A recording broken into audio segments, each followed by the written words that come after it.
Assalamualaikum warahmatullahi wabarakatuh. Saya Septian Wahyunugroho. Kali ini kita akan membahas tentang sistem operasi terdistribusi. Sistem operasi terdistribusi adalah salah satu implementasi dari sistem terdistribusi, di mana sekumpulan komputer dan prosesor yang heterogen terhubung dalam satu jaringan. Manfaat sistem terdistribusi. 1. Share resource. Walaupun perangkat sekarang sudah memiliki kemampuan yang cepat dalam proses komutasi atau misal dalam mengakses data, tetapi pengguna masih saja menginginkan sistem berjalan dengan lebih cepat. Apabila hardware terbatas, kecepatan yang diinginkan user dapat diatasi dengan menggabung perangkat yang ada dengan sistem BIOS. Yang kedua, manfaat komputasi. Salah satu keunggulan sistem operasi terdistribusi ini adalah bahwa komutasi berjalan dalam keadaan paralel. Proses komutasi ini dipecah dalam banyak titik yang mungkin berupa komputer pribadi, prosesor tersendiri, dan kemungkinan perangkat prosesor yang lain. Sistem operasi terdistribusi ini bekerja baik dalam memecah komutasi ini dan baik pula dalam mengambil hasil komutasi dari titik-titik cluster untuk ditampilkan hasilnya. Yang ketiga, reliabilitas. Fitur unik yang dimiliki oleh DOS ini adalah reliabilitas.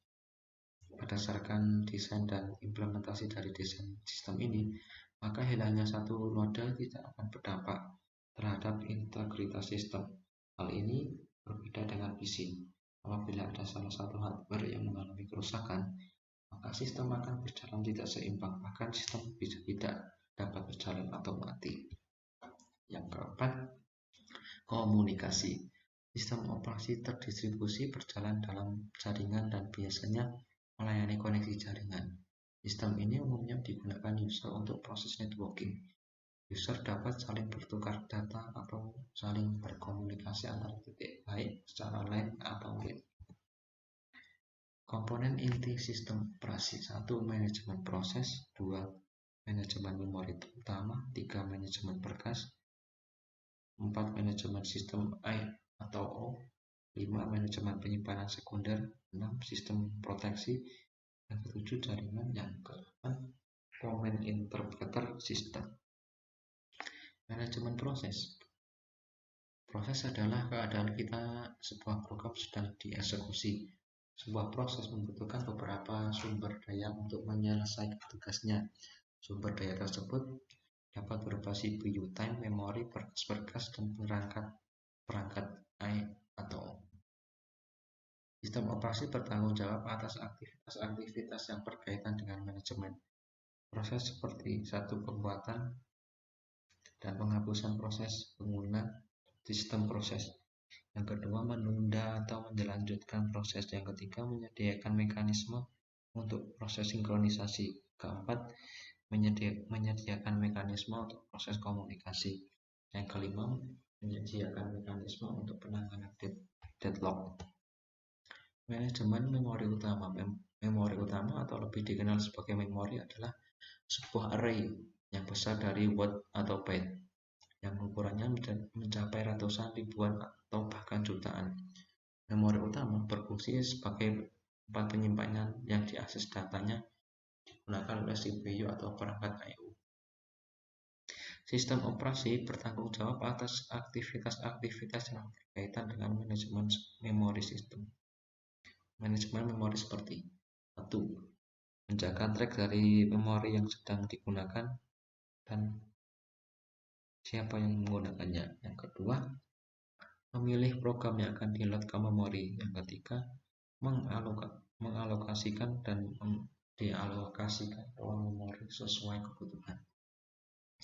Manajemen penyimpanan sekunder. Penyimpanan sekunder atau secondary storage adalah sarana penyimpanan yang berada satu tingkat di bawah memori utama. Sebuah komputer dalam hierarki memori tidak seperti memori utama komputer. Penyimpanan sekunder tidak memiliki hubungan langsung dengan proses melalui bus atau sehingga harus melewati M-organ. Sistem operasi bertanggung jawab atas aktivitas-aktivitas yang berkaitan dengan disk management seperti free space management, alokasi penyimpanan, dan penjadwalan disk. Manajemen sistem I/O sering disebut sebagai device manager, menyediakan device driver yang umum sehingga operasi I/O dapat seragam atau membuka, membaca, menulis, menutup. Komponen sistem operasi untuk sistem I/O. Satu, buffer, yaitu menampung sementara data dari ke perangkat I/O. Spooling, yaitu melakukan penjadwalan pemakaian I/O sistem supaya lebih efisien. Yang ketiga, menyediakan driver untuk dapat melakukan operasi rinci untuk perangkat keras I/O tertentu. Manajemen berkas. Berkas adalah kumpulan informasi yang berhubungan sesuai dengan tujuan pembuat berkas tersebut. Berkas dapat mempunyai struktur yang bersifat hierarkis atau direktori volume dan lain-lain. Sistem operasi bertanggung jawab. Pembuatan dan penghapusan berkas. 2. Pembuatan dan penghapusan direktori. Ketiga, mendukung manipulasi berkas dan direktori. Yang keempat, memetakan berkas ke secondary storage. Yang kelima, membackup berkas ke media penyimpanan yang permanen atau non-volatil. Sistem proteksi. Proteksi mengacu pada mekanisme untuk mengkontrol akses yang dilakukan oleh program prosesor atau pengguna ke sistem sumber daya. Mekanisme proteksi harus 1. Membedakan antara penggunaan yang sudah diberi izin dan yang belum. Yang kedua, specify the control to be imposed. Yang ketiga, provide a means of enforcement. Jaringan. Sistem terdistribusi adalah sekumpulan prosesor yang tidak berbagi memori atau blok. Tiap prosesor mempunyai memori sendiri. Prosesor tersebut terhubung melalui jaringan komunikasi sistem terdistribusi, menyediakan akses pengguna ke bermacam-macam sumber daya sistem. 1. Increase data availability. Yang kedua, instant reliability. Yang ketiga, computation speed up. Yang keempat, increase data availability. Yang kelima, instant reliability.